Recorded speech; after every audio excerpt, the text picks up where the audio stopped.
We're also looking at the possibility of supporting a petition before the, well, in this case, may alternative naman sa ating saligang batas. Dalhin yung usapin ng kung ano nga ba ang basehan ng martial law, dalhin sa Korte Suprema. So you might support if ever? That is also another option. Sir, ano po yun? Minority ang magpa-file?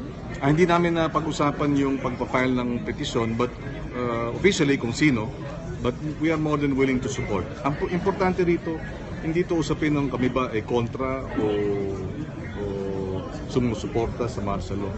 Ang usapin dito ay kinakailangan magkaroon ng proseso para maisiwalat sa publiko ang basehan ng martial law na kung saan milyon-milyon nating mga kababayan ang apektado ang kanilang mga karapatan. At dapat sa isang opisyal na public proceeding ito mga.